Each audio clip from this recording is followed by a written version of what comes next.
Well, again, thank you everybody for joining today. We're so excited to have you here for upgrading the inner world of the entrepreneur after burnout. My name is Emma, and I am the community manager for StartOut. As we get started, I'm going to give you just a little bit of a 411 as to who StartOut is, if this is your first event with us.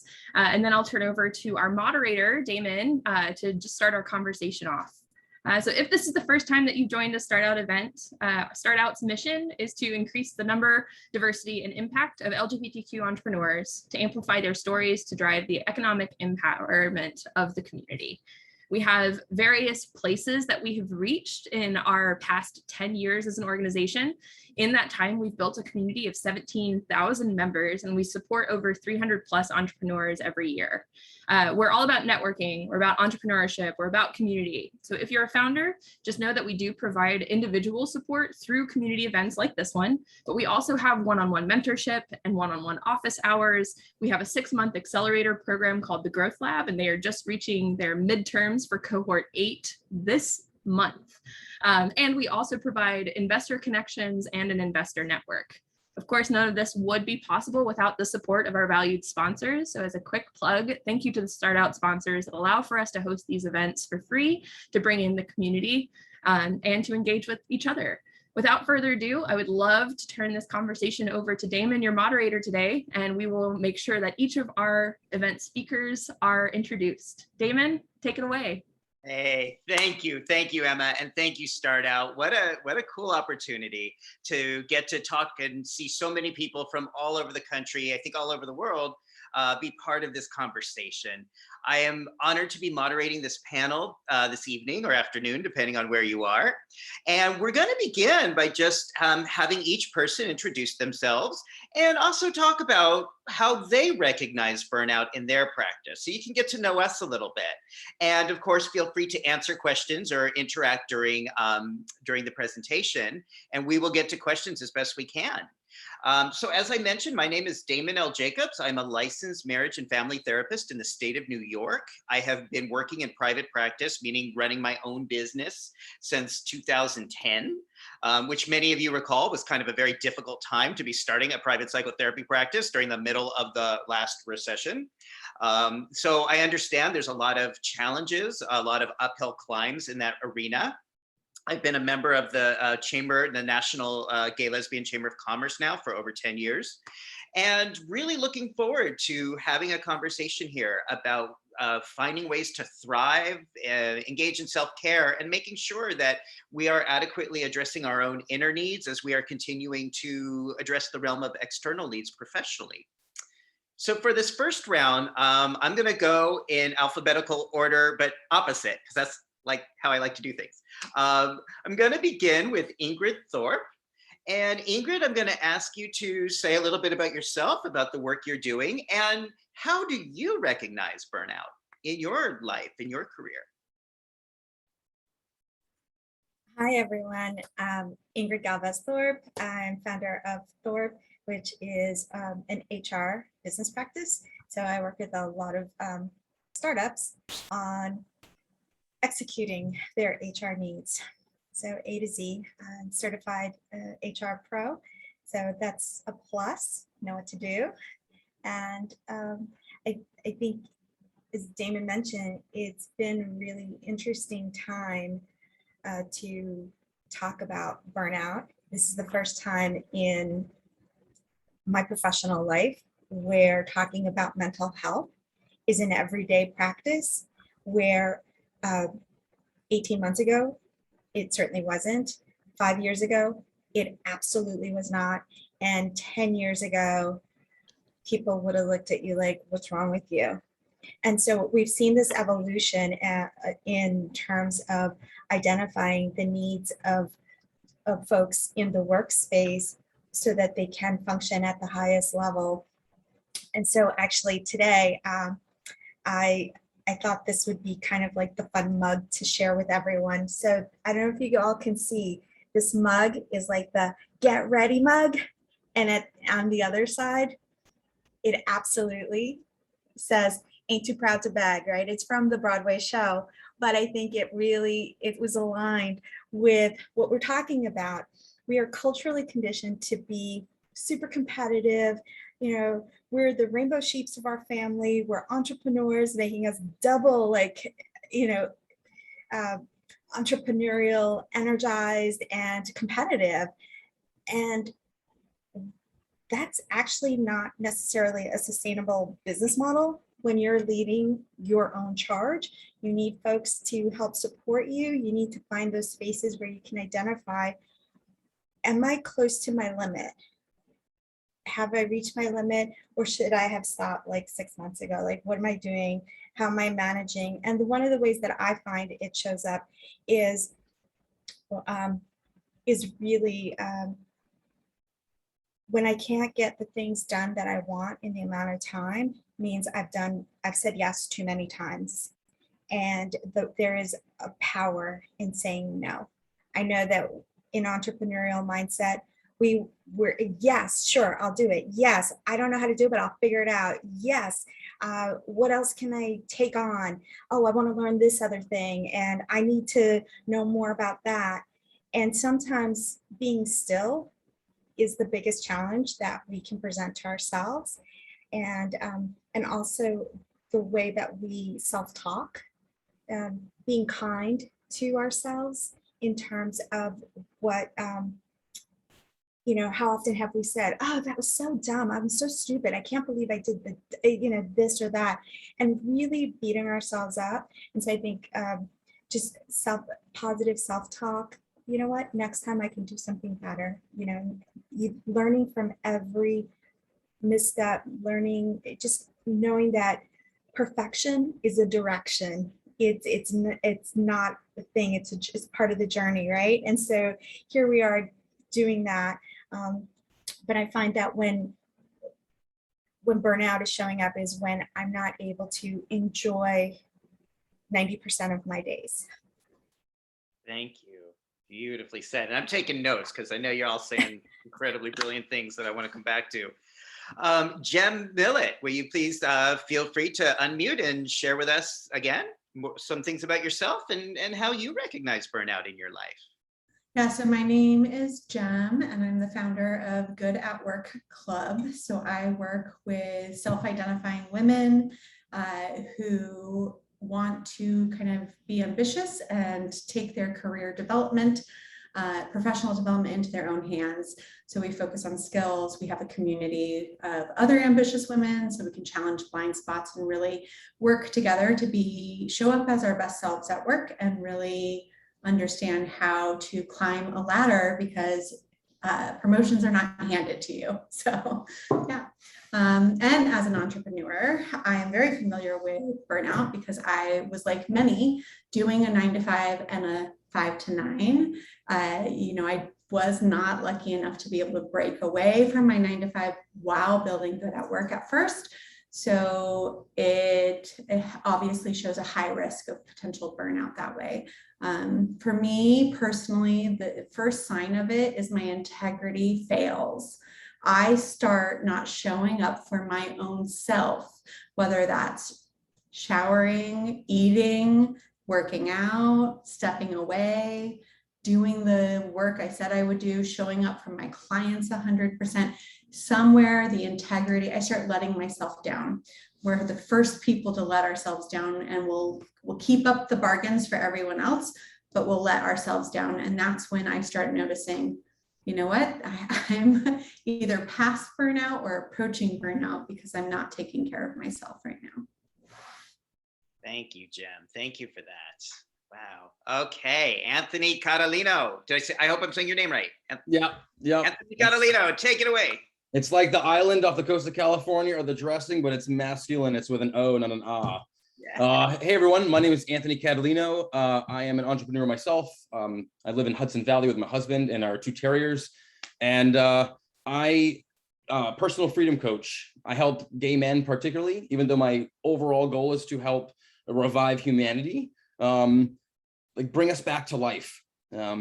We get, off path because of what society says, what we've been taught by our teachers, our parents, and we really need to be loved and supported and kind of guided into a healthier direction.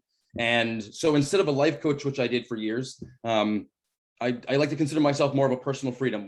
I think it's important that we all strive, we all plan for personal freedom. And when we do that, it's amazing how everything else just kind of falls into place.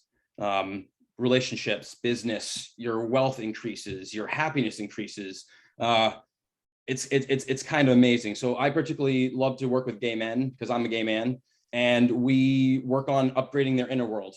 That's where I believe we've been lacking attention. And that's where I've been burnt out. I've tried a number of different businesses and never quite even asked for the help that we require as human beings. Again, we've been so kind of guided off path that we think we're supposed to go and do. And then when we hit a failure, when something kind of is like what seems like a catastrophe, I would just go into a dark hole and almost almost want to give up on my dreams.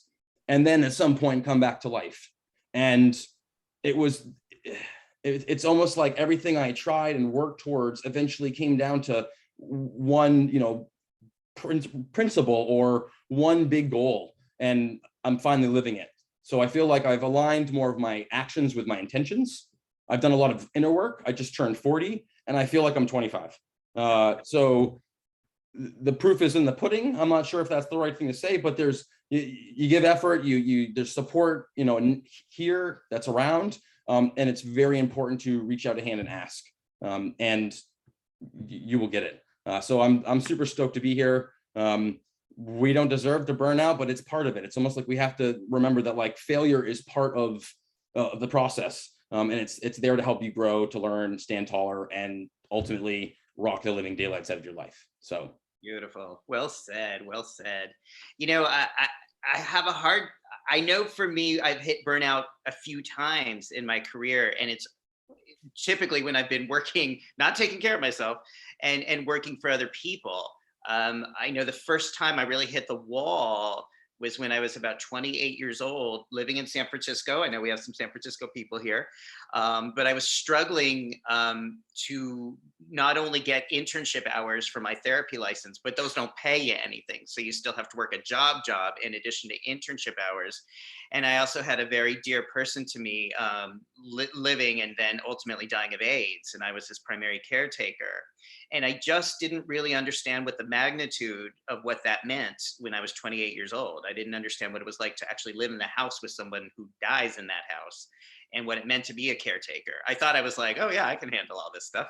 Well, I couldn't handle all this stuff. And I really had to slow that down. I started to realize I was doing an internship at a school at the time. And I was like, these kids, I felt bad for them that they bummed out with me as their therapist. And I'm like, this isn't good. This isn't healthy. This is not right. And took a year off from doing any kind of therapy work. I actually moved to Palm Springs and waited tables by the pool because that's all I could do for a while. That's all I had the energy to do. What I know in retrospect is like I could have made that so much easier on myself by not fighting it so hard. Not fighting so hard to be so perfect, not fighting so hard to be so strong, just able to like go with it. It's like if you feel like terrible, you feel terrible. And if you feel silly, you feel silly. I'm grateful because those tools came in really handy during COVID. As a caretaker, as a therapist, to be able to give myself that gift during this lockdown of saying, you know what, when I want to cry, I fucking cry. When I want to laugh, I laugh my head off. And when I feel numb, I feel numb. And all of that's good. It's all okay. It's the process. And I'm grateful that I had the other experience that was very painful earlier in my career so that I could recognize how to do better later on in my career. It really was a gift. So I say that because, like many of us are saying, I think we're under just often our own internalized system. We are under so much pressure. Jem, does that make sense? You see? Yes, it really does. Like the rules we hold ourselves to, or the expectations of doing it all, doing it faster, doing more. Like we created that. There's nothing that actually says that is required, right? Right. There's no rule book here. There's no story. I mean, we're the benefits of being entrepreneurs is that we get to create the story. But of course, then the downside is we're the ones creating the story. So we often hold ourselves to very high, rigid expectations that can get in our way. As Ingrid said, a lot of our sort of inherent American cultural values sometimes are the impetus for success early on, but really aren't sustainable. That go, go, go, push, push, push.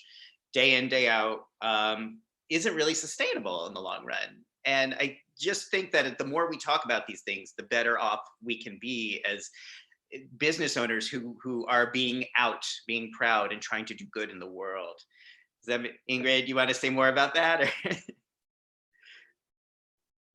Ingrid? Yeah, no, 100%. I mean, you know, I guess because I've been in this work for so long that I'm just so glad that folks are like owning the fact that we're not okay 100% of the time, and that's okay. And, you know, that we're demystifying so much in the world right now. And we are like queer living history. And that's the thing that I always like to remind like anyone I talk to, whatever it is that you're doing, you are making queer living history. Embrace it, own it, like go with it. When you need to cry, like you said, Damon, primal scream, crying, you know, sometimes we need to like modulate those responses that help us to release and make room for some productivity. And that's pretty much it. Beautiful. Yes. So then what I'd like to ask this round, and Anthony, start with you. Like, so once you kind of hit the wall, and once we started to recognize, okay, there's a problem, I've lost my fire, I've lost my passion, how do you find it again? Tony, I keep calling you Tony. You're not alone. How do you get it back if you've lost your mojo? I think there's a variety of things that we can do. And I always like to kind of, I'm a big, huge fan of meditation. I'm a big, huge fan of, you know, doing my best to kind of be present, kind of look at where I am in my life. It's almost like a lot of things I work on with my clients. Take a fearless inventory of where we are. What are we feeling? What are we recognizing that's coming to the surface? And then from there, we can get a better gist of like, you know, maybe where we're stuck, or maybe where just our passion's lacking. I love to take a step back, and this is kind of what I was kind of talking about before. I love to take a step back and see like really what is the big picture, because I believe life is really about giving life meaning and being of service to people. And it's not just being of service, you know, showing up at like, you know, your local place to help, you know, with homeless or that kind of thing. It's really taking a piece of your heart and providing it to the world. And a lot of times our hearts are broken, so that's where we've lost that passion. But I can, because of the stories that we tell ourselves and the way we've been trained and programmed, that kind of thing. But I then go back to, what is the big picture? You know, I feel like I kept on losing that passion time and time again. And then I'm like, what am I really doing this for? And then once I realized my real big goal was to, you know, like help people feel better, uplift their spirits. I come from a really dark past of lots of depression, severe drug abuse. A lot of people, you know, particularly in our community, we're not really loved and raised to believe in ourselves or think that we're worthy. And so we have to recognize that a lot of times it's these stories we tell ourselves, they're not true. And then I connect back to that big picture. I connect back to that big picture of, okay, I'm here, my heart's still beating, I'm still breathing, like my like everything's working on its own, like there's a beautiful intelligence going on, and I just got to take some time to digress and relax and, you know, focus on that big picture, but also spend some time with myself, you know. Yeah. So follow up to that, Anthony. So if someone's listening and they're saying, I agree with everything he's saying, but I'm afraid if I do that, I'm going to lose money. I'm going to lose all this money. I can't afford to lose anything, any financial success. What might you say? A lot of times when we are concerned about money, it's because we lack our value. We don't see ourselves as valuable, what we're putting out. So to me, that's a sign that's telling us like, what can I do to really like raise my value? We get caught in these stories, as I said, in these fears of what if. Well, what if everything worked out better than expected? What if tomorrow like unfolded way differently than you expected? It's just having the confidence and the belief in yourself, the divine spirit of like who you are and what you're put on this planet to do, to be, not to do, because we're not human doings, we're human beings. And that really goes back to like, we have a choice. We can decide to be happy. We have a choice to decide to feel wealthy, to be wealthy. It's already within us. This took me a long time to comprehend, but literally like we're born on this planet like beautiful, divine, and it's only because of these teachers and everything we've learned that kind of gets in our way. It's programmed us to not think highly of ourselves. That is baloney, in my opinion. BALONEY. Easier said than done, but sit in some silence. Ask yourself some questions, some quality questions. And then from these questions that you ask yourself, allow yourself to go a little deeper. Something that I learned from one of my coaches that I now pass on to my clients. And this question can get a little heavy, but this topic is a little heavy, and the more we talk about it, the more we kind of break free from these walls that we build up. And this question, it has transformed my life in a number of ways. What part of me thinks that I still deserve to struggle? What part of me thinks that I still deserve to struggle? Because there's a story that we're attaching to unworthiness. We don't resonate with our value. You are massively valuable. The fact that you're working towards creating yourself all in all to be of service, to help transfer, become leadership. That's why I take on clients. I want everyone in their job force, when anything they're doing, to love themselves so wholeheartedly, at least learn how to do that, so then they can be that beacon of light in any area, workforce, any space. Because if you're signing yourself up to be an entrepreneur and then you have staff and you're taking care of all these people, that's a huge responsibility. But as RuPaul says, with great power comes great responsibility. And there's something magical in that. Like I look forward more and more to building my business so I can support other people that have families that are that want to be supported, that kind of thing. Okay, well put. I'm going to come back. I love that point. I'm going to come back to that about deserving. I think that's really salient here, and I want to come back to that. But Jem, I want to hear from you. Like, how did you and how do you find your passion when you're starting to hit that wall, the burnout wall? Yeah, so to echo a little bit of what Anthony said here, I believe that everyone's in business because not just to make money because they saw a niche, but there's some sort of heart to hand to be of service to a greater something. And they saw it and got passionate about it. So I feel like you have to reconnect with the why and really remember that you're doing this to be of service to a person, a thing, whatever it is, So attaching back to the why and reminding yourself why you're doing this is really important. But I am such a tactical to do action-oriented person. So I'm gonna just walk through super high level the actual steps I do in these moments. I give myself grace and permission that sometimes I need to take time and disconnect. I think being like rest is a productive activity, and just like bookkeeping or setting up your next sales call gets scheduled, you should be scheduling your rest as well and actually being engaged and present in it, not also checking emails or worrying in those moments. So like really releasing and setting intention and engaging in it. But if you're feeling overwhelmed or you're procrastinating, I like to ask myself in a moment of procrastination, am I procrastinating because I don't know what to do? Or is it because I don't want to do?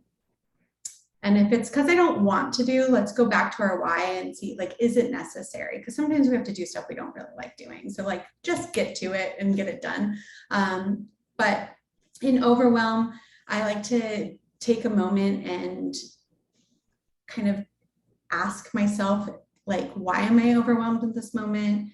I give myself gratitude for recognizing that I'm overwhelmed so that I'm not beating myself up, so that I'm promoting like safety within myself, that overwhelm is welcomed, I'm okay, everything's okay. And then I recognize in that recognition, I'm choosing growth. Overwhelm means there's something here, there's some growth I need to move towards. And then I brain dump. Pen to paper, like old school fashion, pen to paper, write everything down that I have in my head. It doesn't matter if it's work, dogs, family, home, just brain dump it and then break it down into 20-minute tasks and go schedule it. And now all that is released and I can take action and move myself out of that moment of burnout. Love it.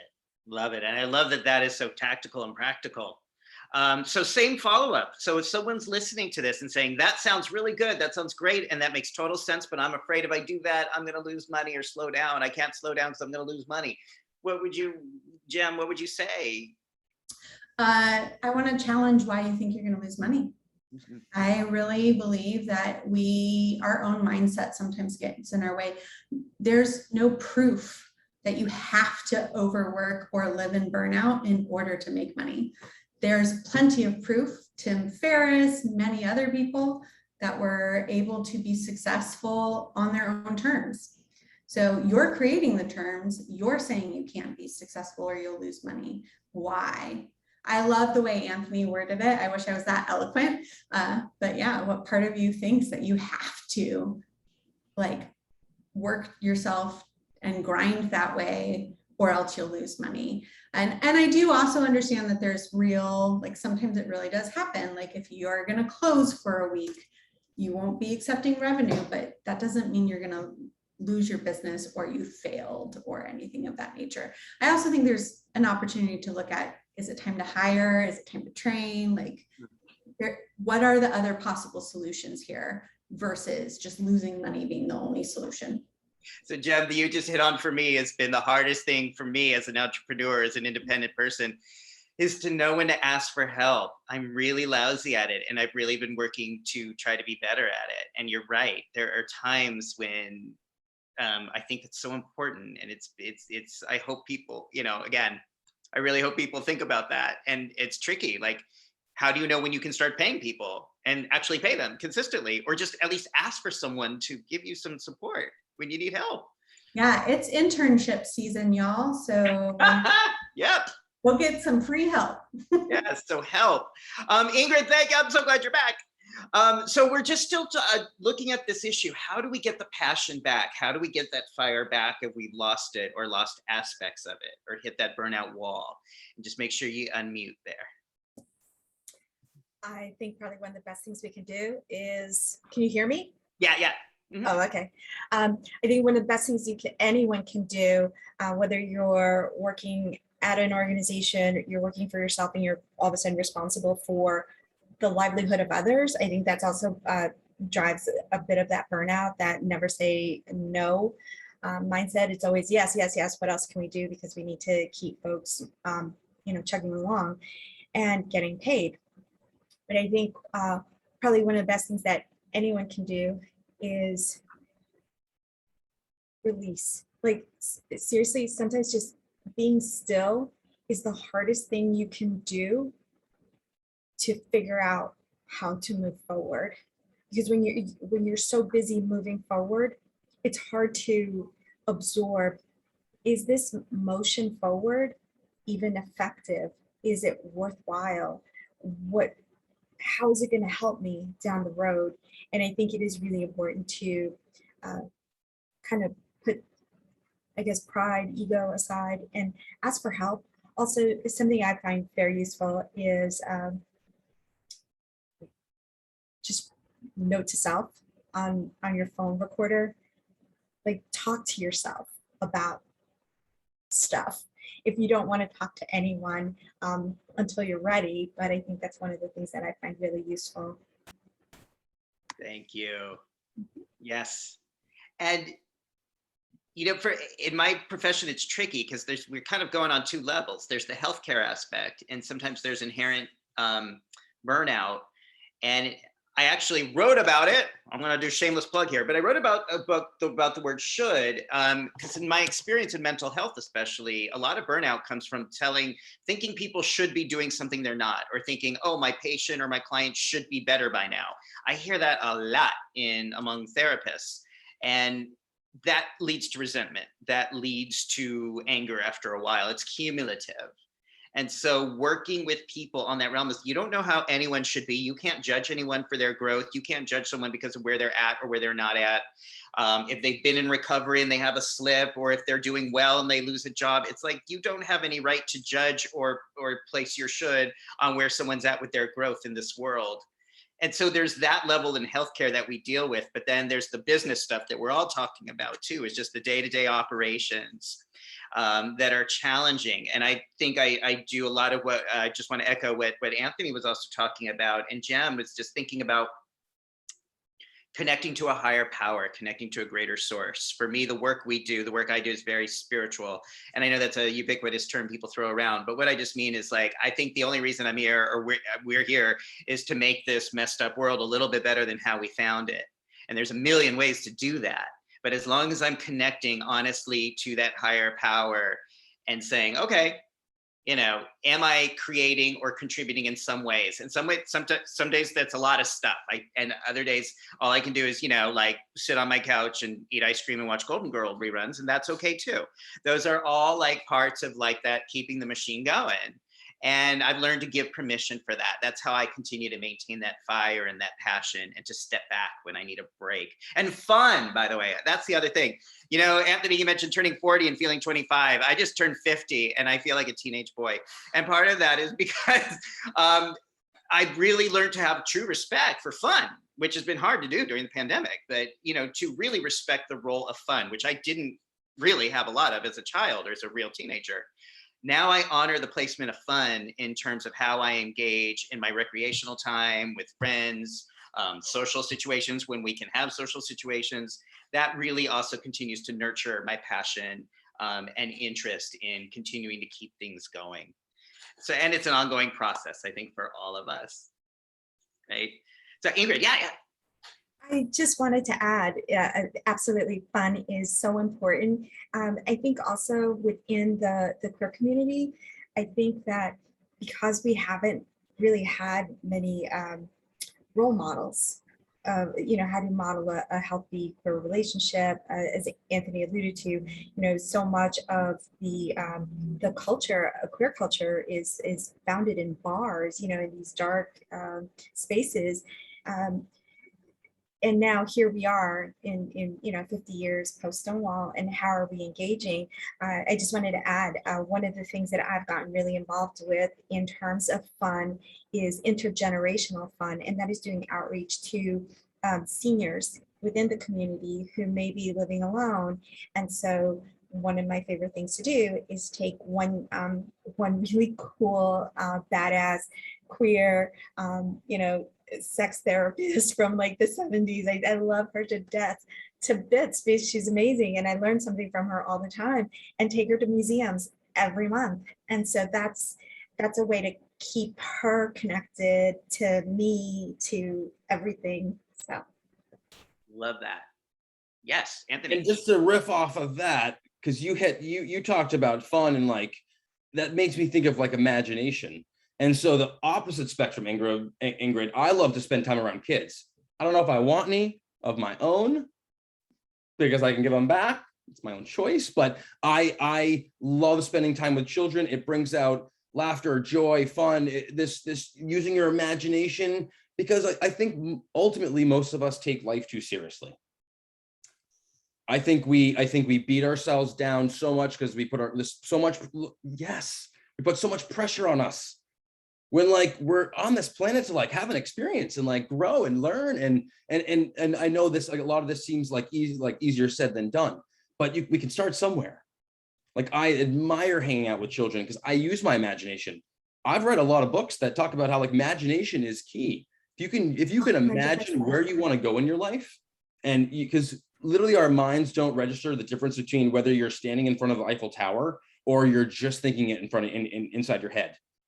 So when you go back to your why, like we've been speaking about, Go back to your why. What's the big picture? What are you really here to do? And then see yourself doing it, whether it's up on stage or just leading a group of individuals, whatever it may be, and get creative. Let it go wild. It's the daily practice, and I do it every day to really enhance my life. Yes. Oh my God, I love that. I want to add to that. I think something that was key for me this year that really allowed manifestation, like to create the reality I want, was I would hear those steps and I would do it and it wouldn't happen. But the next piece is release from the outcome. Once you imagine it, let it go. You have it. Just by imagining it, you have it. Let it go. Release from any expectation of a particular outcome, or that outcome has any meaning or bearing on anything. And that's when the magic happens, is when you can release from that outcome after spending the time thinking and dreaming and imagining it to be real. Jem, I love that, because I think when we are so focused on results and outcomes and numbers on a chart, and if that's the majority of the focus, then we lose the magic, right? As you said, we lose the energy, we lose the joy of the process. And once we lose that, we are kind of on the path of burning out, when we start to disengage from the process. And that's kind of my next question. And Jem, I'd like to start with you on this one. If someone's starting to notice that they are burning out, that they are sort of disengaging from the process, that they are sort of getting short-tempered or irritable or not feeling good in this process, what would you say they can do to be proactive in those early stages? Yeah, I think they need to, first off, hopefully you know yourself and you can have a moment of introspection to figure out what you need. If you don't, then maybe you need to go a little deeper. I love writing and manifesting through writing and to-do lists and things of that nature. But if you're not that person, maybe you need to draw or just talk into your, voice recorder or to a friend and work through it. I like to do the 7 whys, like, why am I feeling this way? And then whatever that answer is, no judgment. Why is that? Why do I think that? Why am I doing this? Why am I? And just keep going deeper until you can find that part of yourself that's really kind of creating the pain or the thorn or whatever it is. We all want things and we all know it takes work. It's in those moments where we can't show up for ourselves and we don't know why, that we start doubting that it was meant for us or that we can have it. You can have it. It's really hard to be consistent and show up for yourself. And that's really what entrepreneurship is a mastery of your mind and breaking past the limits you're trying to put on yourself without realizing that you're doing it. And so if you don't have the tools or resources to do that, then maybe getting a coach or getting a therapist or someone outside of your circle or your immediate entrepreneur friends or who your shareholders, but someone outside that can really see through everything in a non-biased way and challenge your blind spots. I think that can be so enlightening, but takes time for yourself. I saw a question in the Q&A, how long would it take to get back to baseline? I mean, that really depends what you're dealing with. If it's some deep-seated trauma and a trauma reaction that used to keep you safe that now no longer serves you, that's going to take a lot more work and you're going to need some professional help to get through that one, right? But if it's something small where you just overextended yourself, spending an hour on a Monday to just really schedule your calendar and make sure you're not overcommitting, that might not take as long, right? So it really depends on what you're dealing with, and you have to dig deep and ask yourself, why am I feeling this? Why am I procrastinating? Why am I overwhelmed? What is this? And keep asking yourself the question until you finally find what that is. Does that make sense? I love that. I want to ask you, can you go a little more and just say a little more, because I love this, about a trauma reaction that no longer works for you today? Could you just say a little more about what that looks like? Sorry, I'm getting goosebumps. I'm going to be really vulnerable here. I grew up in a broken home with a mother who was a drug addict in and out of jail for heroin. And my father worked a lot. So I was kind of on my own since 2nd grade, no joke. So there's a lot of independence kind of and grit built in me because that's the only way I survived. Now meeting my significant other, it took everything in me to say yes when they were like, let's go to Spain. When they were like, let's go do this, or, oh, you have a problem, let me help. And I was like, no, I'm fine, I don't need it, right? But it wasn't serving me anymore. It was hurting my relationship. And taking a moment back to say, why do I keep doing this? Because my whole life I couldn't trust adults or relationships to care enough about me. And so, but it's not serving me anymore. If I want to let this person in, I need to let go of this protection so that I can have a new protection. And the trauma healing for me came from making a different decision when that moment came up. It wasn't about identifying it. It was about living the experience of something different and my body learning I'm safe. Thank you. That's so, thank you for beautifully stating that. I really appreciate that. And I think that's so valuable for our personal lives, for our professional lives, for life, for human life, is just to be able to look at that and even explore that with that level of integrity and honesty. So I really thank you for that. Ingrid, so when you, I mean, what are the steps you would take or advise someone to take early in this process if they're starting to realize, I don't have my mojo, I'm losing my mojo, I'm getting tired and resentful? You might suggest. Honestly, sometimes a good dance party works, but that's a short-term fix. I think, I don't think that I can emphasize it more, but Jem's comments about manifesting through journaling and Anthony's comments about, finding joy, but those are just, it's getting to those places, it's finding our way back to where we didn't feel broken. And I think that's really important because sometimes we don't realize we're breaking apart a little every day, and then no one's letting us know, or they're letting us know in nonverbal ways. And it can be really hard when you're a one-person show, or just as difficult when you are leading a team of 100 or 200. I don't know that our brains recognize the weight of that. It's just weight. And I think that when we get to those places where we're feeling really heavy, that it is really hard to say, what can I do? How am I breaking down? Am I breaking apart? Or am I just chipped right now? It's hard to say, because on some of our most difficult days, at the end of them, getting through them, we can feel really confident for having gotten through a really difficult day.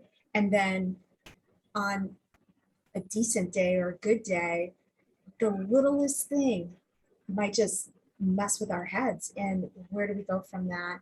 And so I think it is really important to do something I like to call as rise up rituals. And so that's really taking time out to make something meaningful for myself. So, in the morning we get up, whatever our situation, we'll, brush our teeth, pull our hair up in a bun, whatever it is that we're doing. I've gotten into this ritual of watching my coffee brew and taking the time to just embrace the 10 minutes that takes, and think about, what can I do today to make a positive impact? And, do I need to, is a phone call that has been, waiting to be returned, or, a Zoom that needs to be rescheduled, are those as valuable as calling Jem and just checking in on her? And you know what? Maybe checking in on Jem is more important than rescheduling that Zoom. So I want to make sure I take care of that, as well as planning out what is the most difficult thing that I have to do today, and doing my very best, no matter how difficult it is, to chip away at it so that once that load is off, the other things seem smoother, seem manageable, and also and now this one's really hard for most queer entrepreneurs for many reasons that have been spoken about, particularly, the environments in which we're raised or, ostracized or shunned. And that is ask someone for help. Yes. That's the hardest one for every single one of us, to say, I need a friend to hear me out. I just need the vent. I need this. It is really, that mug that I showed earlier, I drink from it every day because it's a reminder that as much as I feel like I got to get ready, I got to do this, I got to do that, I'm not too proud to ask a friend for help. Or make that phone call, do that thing, whatever it is. And I think those having conversations, having honest and safe and trusting conversations like we are today is creating a community of people who can feel safe in reaching out to us and saying, hey, I saw you on that panel. I just need someone to talk to. And I think that we would all be like, oh yeah, definitely, let's do it. Because we've been on the other side of looking around and thinking, I have no one to call and I only need the one person. Thank you, Ingrid. It's beautiful. Thank you. Anthony, same thing. When you notice, or you have a client who's noticing that they're just losing steam, hitting the wall, how do you prevent, or how do you advise someone to be proactive about self-care and keeping the work going? Sometimes I don't even know if there's, let me rewind actually. There are things we can do to prevent. But a lot of those things we haven't really been practicing because the world hasn't really taught us those things. Like I've been meditating now for 15 years. And like now I'm consistent, at least 20 minutes every single day. And it's one of my favorite parts of my day because I've learned how I can reduce the chatter. That noise chatter, we all get it. It overwhelms us. It takes us down, but that noise just comes from our subconscious. 90% of our thoughts, our beliefs, basically our programming is stored in our subconscious. So that voice gets loud. And I think that's like one of the number one biggest culprits, at least with the people that I work with. And meditation really helps you eventually over time observe those thoughts as they pass. What is it, like 70,000 thoughts we think, give or take, a day? And we hold on to most of the ones that don't serve us. So a lot of it is, a lot of what I'm preaching or I'm speaking about is becoming self-aware of the things that you're saying to yourself, the chatter, the talk. Something that I've been a massive fan of, and I know it's not available to everybody, because I did live in New York City for quite some time, even though there was Central Park, there were other places, but I went through a massive phase in my life where I wish I had like that mountain to scream off of, like that mountaintop to just let it all out. I wanted to hurt somebody. Didn't thankfully hurt somebody, but I wanted to let it out, but I didn't have that mountaintop. Now I've moved up to Hudson Valley, and I feel like for someone that cried a lot as a kid, didn't cry a lot as a young adult, I have had some of the most beautiful, pristine moments because I've learned more and more how to be present. I've learned more and more to take myself into a space where I'm just surrounded by beauty, kind of like Ingrid making coffee. Just sit there and focus on one thing. Your brain's going to want to wander to other things, but really where we have our most power is in the present moment. Chances are we're too pulled in different directions because we haven't learned quite how to be present. We're too worried about the future. We're wrapping our brain around what all the things that could go wrong, what's not going right. I got to impress this person. I got to do all these things when like right here, right now, it sounds a little far-fetched. It's magic though. So with, in addition to that, breathing. It's something that we all, and I might have touched upon this earlier. Maybe it was a conversation I had with someone else, a few clients earlier, but it's something that we all do. It's like a requirement before water. You can live without water for what, 2-3 days? You can't live without air. Our bodies just magically do it. They're so impeccably designed that it just does its thing. So, but what happens when we do it a little more intentionally? What happens when we can put ourselves in a quiet space with no distractions, including one of the number one most, culprits. Sorry for all the fingerprints on there. Doesn't look so clean. And just Wait, what's that? It was my phone. I saw all the fingerprints. It was dirty. I'm a clean, tidy gay man. I'm sorry.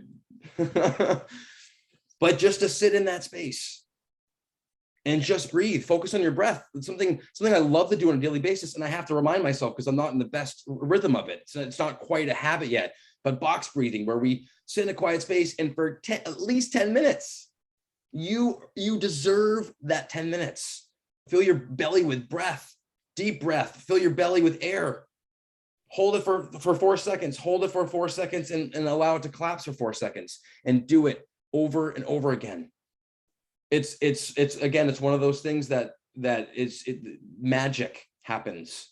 It helps calm nerves. I mean, there's so much science back behind it that will help you kind of allow everything to kind of fall at the wayside and just be here. You're going to be okay in the midst of the feelings and emotions, the energy that's in motion that has come from your past, whether it's trauma or just the lessons you've been taught. Yes. I feel like that's what I got. Love that. I love that. Yeah. So, I come from Southern California, where you need a car to get around. And, people think, so car maintenance is a metaphor here, because you don't have to continue to maintain your car or get, oil changes every certain miles or lube jobs or whatever. You don't have to do that. But if you don't, you're taking a chance. Your car may not last as long. It may not work as well. So a lot of people who really rely on their car don't have a problem spending money and time to maintain their car proactively, but may not take the time to do the things that we're talking about here proactively in terms of their body, their mind, and their spirit.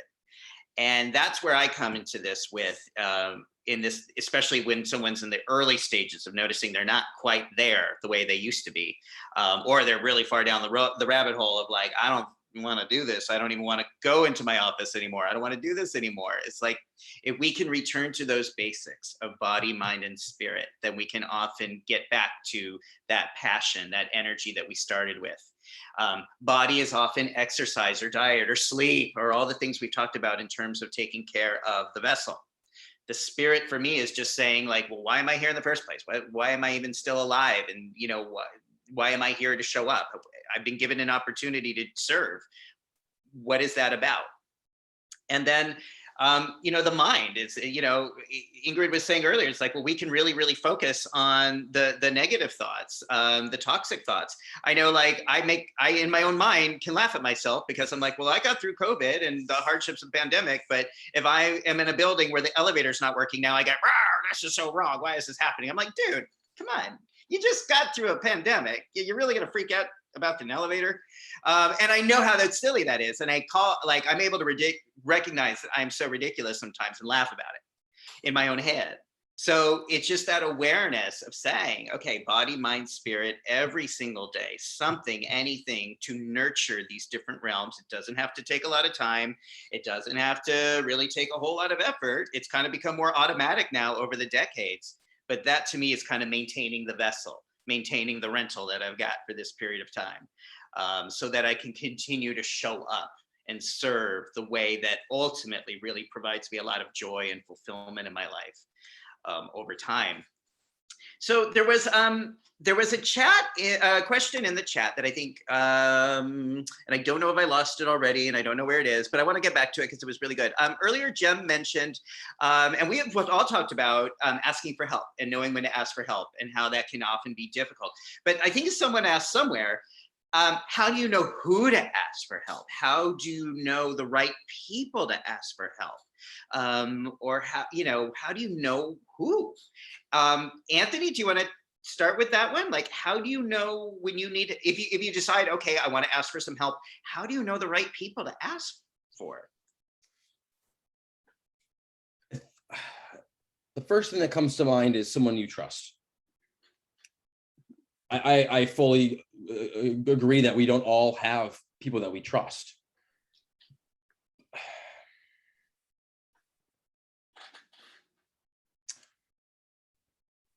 I feel like what's something that's helped me is like believing that that person exists, or believing that that support exists.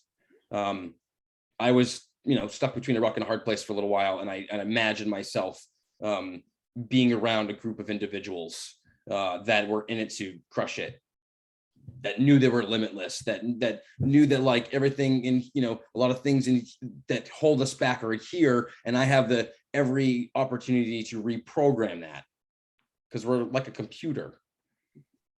And I always thought I had to be like in a big city, or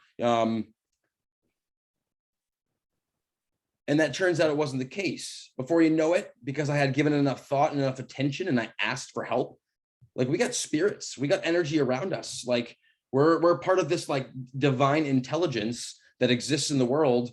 And sometimes we don't have that actual physical person, but it's amazing if you could speak to your angels.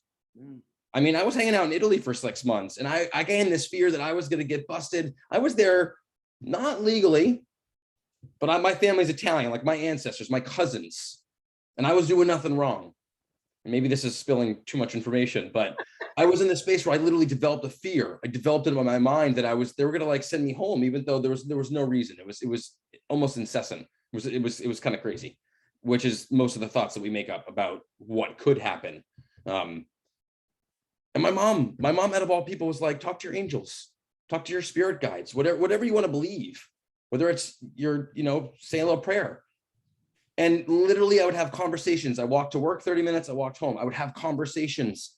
And that it's almost like an affirmation that like empowered me to believe that I was going to be safe and protected. And I could literally feel that energy just release off my body. But getting back to my other story where I really wanted more support, more guidance. Like I was asking for help. And it's like I asked for it. I believed it could happen. And before you know it, I got a DM in my Instagram.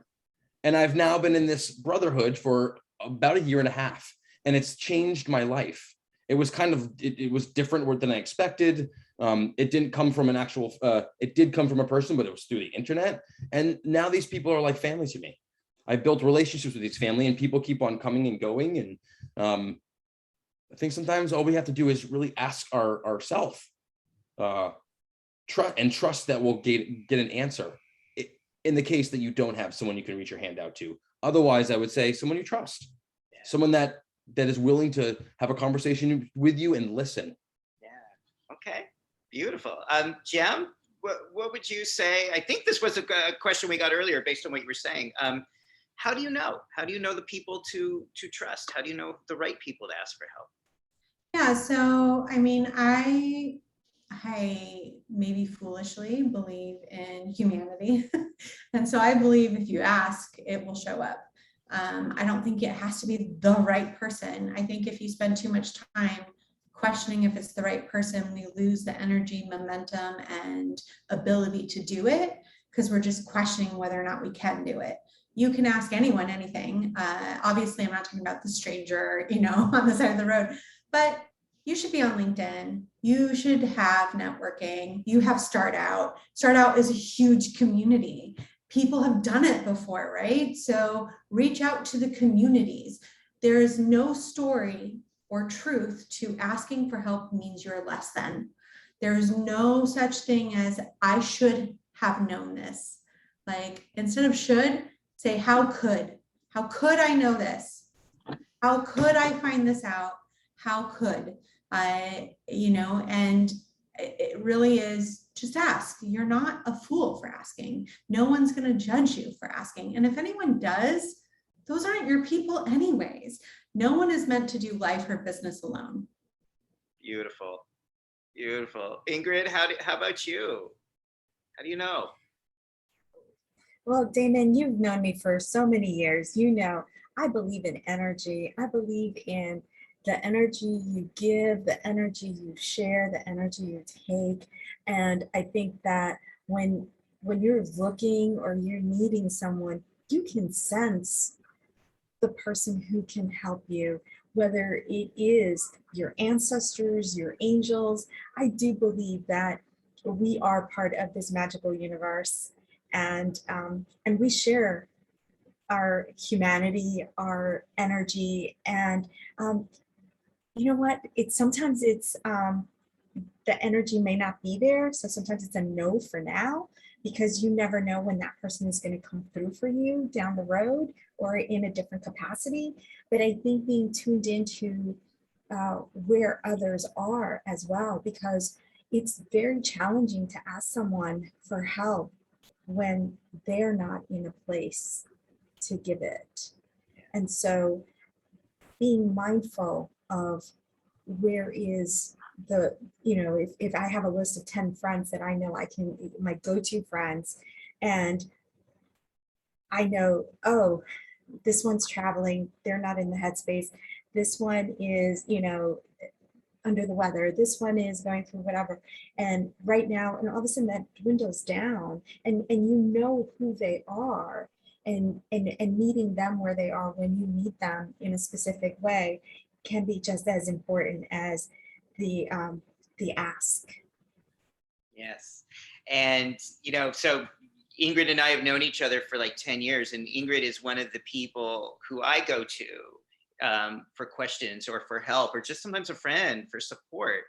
And it was just early on when we met, it's just, I knew it's like, okay, this is good people here. And that is hard to find. And I think, sometimes we learn that intuitively through trial and error. For me, there was a situation. So about 8 years ago now, 10 years ago, I learned about an HIV prevention strategy called PrEP, pre-exposure prophylaxis, and I got really, really excited, started using it, got really excited and wanted to talk about it with the world. So I started a group on Facebook about that so people could learn about that. And I do it all by myself because that's my thing. It's like, I'm going to do this all by myself and, do all this stuff all by myself on top of running my private practice. And much to my surprise, the group really took off. We got covered by the New York Times and MSNBC, and it became a big deal. So there was so much traffic and I couldn't handle it. And I was almost ready to delete the damn thing, and complaining to a good friend of mine named Gall about this in Brooklyn. And he said, why don't you ask someone to help you with this? And I was like, oh, that was like the last thing I would have thought of on my own. So I started looking to see who in the group, who had demonstrated interest in the subject, who had demonstrated the kind of communication skills I would want in help, and who was good at maintaining conflict and disagreement in a social media space, which is really tricky. And I just started reaching out to members of the group who had started to earn my trust and earn my respect. But I've got to be honest, sometimes I was correct with that and sometimes I was not. Sometimes I chose to ask for help from people who turned out to be extremely toxic and really unhealthy. But sometimes I got it right. And I'm still really good friends with a group of people who I've only known virtually, but who have shown up and been so good at doing this work. And I just admire them so much. And I think because this is StartOut, and because a lot of people are probably doing their work virtually right now, I think that the virtual world does offer us perhaps that opportunity to see who else is showing up in these Zoom calls, who else is showing up in these comments, in these questions. Maybe I have something in common with them. Maybe I could help them, or they could help me. But I wish I could say there was a definite formula to follow for who to know, who to trust, because I definitely trusted some wrong people in my career. And I just want to say, but I survived it as well.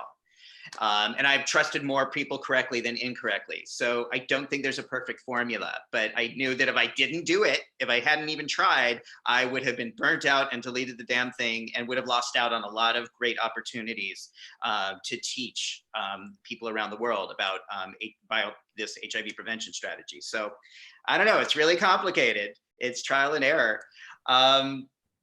But again, that idea of asking for help, and I want to get back to something Ingrid said at the beginning about like the stigma of saying, I'm not okay. For me as a male, as a white male in America, that goes against everything I've ever been conditioned to believe. And especially as a gay man, because it's like, okay, so I'm gay early on, that means I'm different. That means I have to compete. That means I have to be better than everybody else to succeed. And that really kind of conditioned me to work so hard to be so independent and strong without admitting vulnerability. And without admitting, and Ingrid said, we've been having some wonderful conversations culturally in this country now about slowing down at the risk of perhaps not accomplishing as much. But because, you know, we were talking about the Olympics and this idea, it's like, okay, you don't want to be flinging your body in the air if you're not feeling really mentally centered to do that, because you could really hurt yourself. That it's time that we slow down and we have these conversations. How, I want to go around, Ingrid, start with you. How would you suggest people begin to be vulnerable in a society, in a culture that's constantly telling us that showing vulnerability is a weakness? I think the first place to start is looking at this panel and knowing that here you have 4 people who are cheering for you, each one of you, little squares in the attendees section. We are here, we're cheering for you. We want you to be successful. So if you need someone, I truly believe that you can reach out to us in any way. Find us on LinkedIn, on social, whatever. But I think knowing that you're not alone is such a huge thing within our community. I've been doing DEI work in the queer community, in the queer space, for 15 years. So that's a long time to be talking to our own people about how to be inclusive, make room for one another, be kind, be gentle. And so it does start with us independently, and consider what kind of energy we want to put out to the world. What, you know, be that change kind of thing. Lead by example, you know, put yourself out there, be vulnerable. And for me, that's probably like the #1 place to start. And like Anthony said, breathe. We don't even realize half the time, most days, half the day we spend holding our breath and we don't even realize it. And breath is what gives our circulation, like it helps our body like metabolize things, including energy, right? And so getting into a place where you can really truly know yourself. I have this amazing friend, Simon, who came up with this little saying as a reminder, and I think it's super easy for how to get things started. And the first time he said it, I was like, you're crazy, because he said, take your meds, right? And you know, we know that means something different in different communities, right? But he said, no, hang on, listen to me. Meditate, exercise, diet. Watch what you put in to your body, and sleep. Make sure you're getting the right amount of sleep. Sleep is restorative. It is so beneficial. You know, don't fight it when you're tired. You know, do the things that are going to have meaningful impact in your life. And oftentimes we go down the social media rabbit holes because we don't know what we need to be doing. And so we're distracting ourselves with these little side things. And but the reality is that we're responsible for ourselves. And the best approaches that we can do is in that space is take care of ourselves. So take care of the content we're consuming on social, the people we're engaging with, ensuring that they are supportive of us. And you know, you can always mute somebody. Maybe they're not, you know, they're not in the right headspace for, you know, to match where you are, and that's okay. But these are ways that I know are very helpful to self-care, because entrepreneurship is a marathon. I've been at this since 2011, so like 10 years. So this is like, you know, a lot. That's a lot of learns. And one of the things that I know is that I have to be kind to myself and kind to others, because I can't want things for people more than they want them for themselves. I can't push someone to hurry up and learn faster or do something faster. And also making sure that I'm replenishing my energy and doing the most good, the most often that I can for the largest number of people that I can. Beautiful.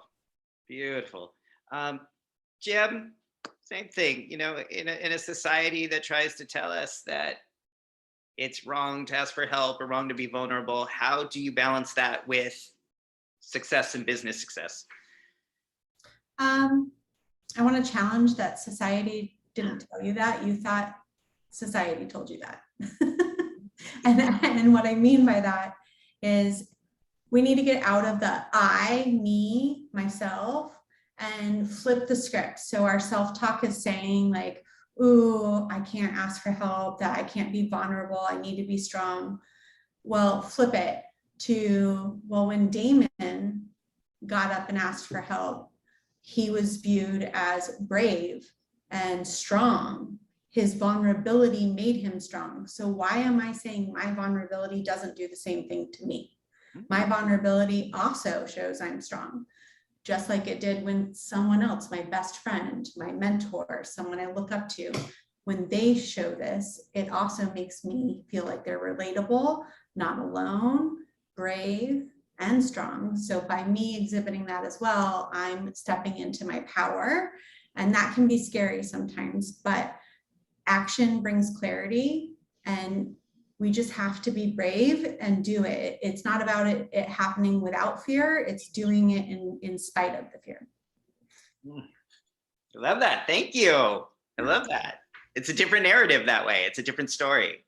Yeah, absolutely. Yes. Anthony, how about you? Yeah, I'm gonna kind of continue with what Jem said, or I mean, I guess Ingrid, all this beauty and love in the house tonight. I'm a huge advocate for affirming what I wish to believe. A big part of my story and is growing up with a family that didn't have any money. I was constantly, reminded that I didn't have any money, and that's just a story that continued to play in my mind. Even though I always had money, I just always felt like I would be without. And literally, it's a daily practice to listen to some good old Bob Proctor or something that just reinstates the truth. So if you're challenged with vulnerability, reinstate what you wish to believe. And it could be as simple as I am vulnerable, and give it some action. Good old Tony Robbins talks about incantations. We're made of vibration. Whatever vibration we put out there, what we wish to believe, we're taking action steps towards that dynamic, beautiful light coming right back at us. So when I take my dogs down to the dog park, again, mine's money, but if no one's there, even if people are there, I don't care what they think. Their opinion of me ain't none of my business. I put it out there. I love money. I'm so happy and grateful now that money comes to me in increasing quantities, multiple sources on a continuous basis. But again, we're kind of focusing on vulnerability. Well, I can speak my truth. I can speak about what hurts. I am powerful. And I know that can be hard to do. Again, a lot of this takes practice, takes belief, but what you practice grows stronger. I mean, you learn to walk, and when you learn to walk and you fell over a million times, you didn't think like that wasn't for me. You got back up again. So even with being a child again, think about what your life was like before society taught you how to live, or whatever Jem said. Think about that time. Yeah, and I've heard that, and I haven't heard that for a while, but I'm so glad you brought up that example, Anthony. It's like, well, if all of us just gave up every time we fell down and fell on our asses, we wouldn't be walking today, Yeah. So, but then we have to reinstate that, and you think a little bit further. We got to be grateful if we have legs and what that provides us, because not everybody has legs, but you're only limited by what you tell yourself you're limited in here. And sometimes with the affirmation, sometimes it helps break the ice just a little bit, just enough for you to actually be vulnerable, speak more of your truth. And then that's one step further. Like you've already, now then you've evolved, and you've grown.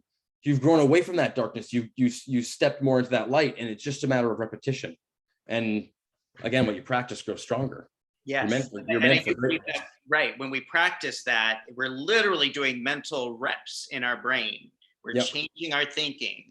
We don't always have consciousness around our thinking habits, but we can absolutely change them through that repetition. that you we're talked about. we're rewiring our neuro pathways to become that new person that we always dreamed of. And the more reps you put in, the more you believe that it's possible. Yeah. All right, folks, I'm loving this conversation. Here's what we're going to do. I've got one question specifically for Jem from the audience, and then I have one more question for all of us before we finish tonight, okay? So Jem, this is a question from our attendees. Talia is saying, going back to what Jem touched on, the question of, am I procrastinating because I don't know what to do? Or am I procrastinating because I don't want to do it? Which is a great point. When we experience burnout from the latter of not knowing what to do, what might you suggest for those of us who experience burnout from being in a stagnant place due to lack of financial funding to start entrepreneurship or lack of funding to begin the process of following our dream? There's a lot of right there. So. Yeah, that's a lot to unpack. So I'm going to start with the when you're procrastinating, ask yourself, is it because I don't know what to do or because I don't want to do it? If it's I don't know what to do, Google.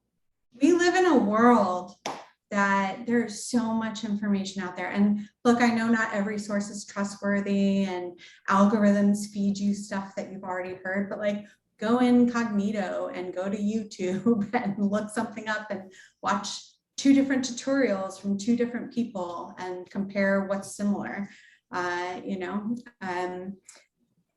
Google it, ask a trusted advisor, ask a mentor, go look and see what other entrepreneurs have done, model them, get a coach. There's so many options there. If you're doing it, if you don't want to do it, like that sucks. And it's really hard sometimes when those things come up. I can tell you my site took forever because I hate web development. It's not a thing for me. And I was so slow about it. But guess what? I don't have to have a website to have a successful business. That's something we've decided someone told you or you felt or made up. I don't have to go get a tax ID number right away. I don't have to file an LLC right away. At the end of the day, if you are an entrepreneur, your time should be spent on revenue generating activities. If it does not generate revenue, then you need to step back and say, can I outsource this? Can it wait? Is there a minimal amount of this I can do and it can be improved later? If you have an idea and a business and you're just starting, what's the quickest thing you can do for revenue? You don't need to build an audience to 10,000. I know people who had small audiences of less than 100 and had like launches that were 10,000 plus. Like it is possible, but maybe you need to talk to someone who can help you see the possibilities that you're tunneled out of. That's my best advice, is find someone who can challenge your blind spots. Beautiful. And, I've asked people in private practice how they did it. And then I looked it's the internet age. There's a lot of successful people out there who have a lot of interviews on YouTube who have talked about their process. So there can be a lot of learning. Okay, we're running short on time. So this is one last question, and it sort of ends where we began tonight. And this is for each, but I'm going to say, I think we need to keep it all like at a minute or less. But at the very beginning of this talk, Anthony really made a point that stuck with me that I think is worth exploring. He mentioned that there might be part of all of us, a part of our minds that think we still deserve to struggle. We deserve to struggle in this process. We deserve to be in a struggle. I want to ask what would you say is key to beginning to change that belief system? Or if we have clients that are coming to us with this belief system, that things have to be really hard for me, that I always have to be in a perpetual state of struggle all the time. How do we begin to shift their thinking? So in a minute or less, Anthony, I'm going to ask you to start this round. Ooh, how do we begin to shift their thinking? That belief system that I have to always be struggling. I always have to be climbing uphill. There always has to be something hard for me to do. I always have to be in struggle.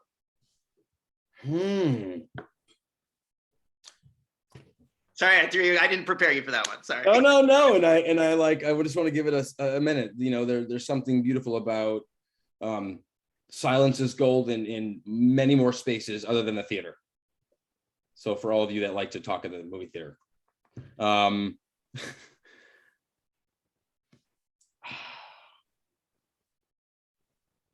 may have to say I'm uncertain at the moment.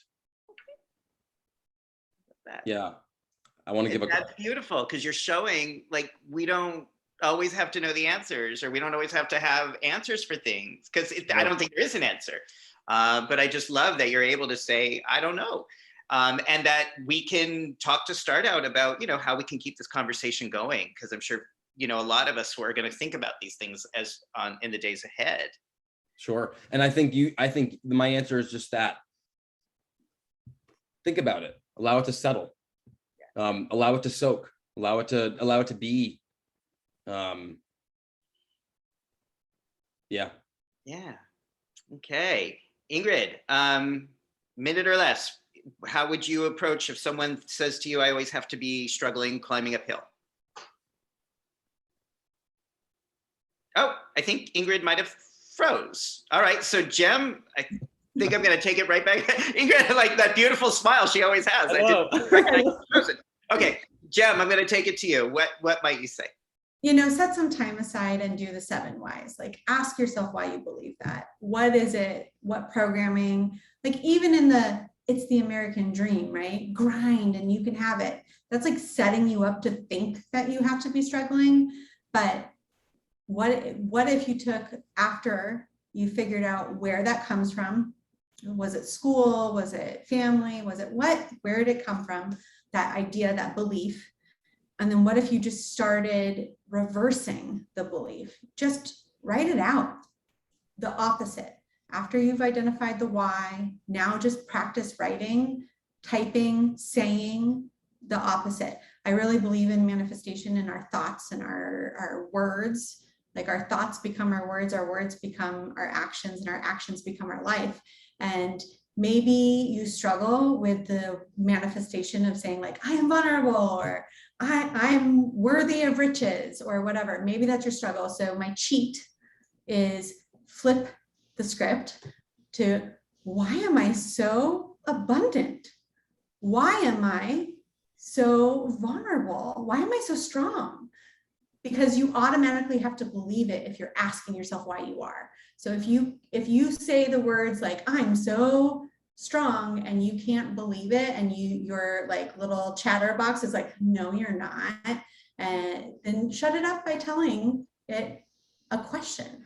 So it has to show you proof that it's true. Wonderful. And I appreciate you did that with me earlier. You helped me switch a narrative there. So that's great. You know, I just think to round this out, Marianne Williamson has a great quote that's sort of been quoted by Nelson Mandela, that, you know, we don't serve the world by playing small. Who are you not to be beautiful? Who are you not to shine, not to give, not to be your full self? You know, who are you to do that? Well, who are you not to do that? Like, you know, we don't serve the world. It's not that for a lot of us, we're not afraid of success, or sorry, we're not afraid of fear. We're afraid of succeeding beyond measure. And if we can tap into that and start to shift that, that is the beginning, I think, of living and working and connecting in abundance. And so I hope that this might be the beginning of a greater conversation for those in attendance tonight, among us panelists, because I really loved hearing all of you speak, and want to thank you all so much for bringing yourselves so fully to this conversation. And I think we lost Ingrid, so I'm so sorry about that, but I know she would love to, you know, again, would also be really, probably would say thank you as well. So on behalf of all of us, I'm going to give it back to StartOut team, to Emma. And if you want to close us out. Yes. Thank you, everybody. We are so appreciative of those who are able to join us today in this wonderful conversation. As always, our events are recorded for your convenience to revisit later. There was so much to dig into, and I have a notebook full of notes that I was filling up today. So I'm so appreciative of everyone here. I'm so appreciative of Anthony, Damon, Jem, Ingrid. You've really given us so much to really tune into, and I am looking forward to what future conversations that we get to build. So for everyone who joined us today, thank you so much. For our panelists, I just so appreciate you. Have a wonderful evening, and I hope you have a great rest of your week. Take care, everybody. Bye-bye.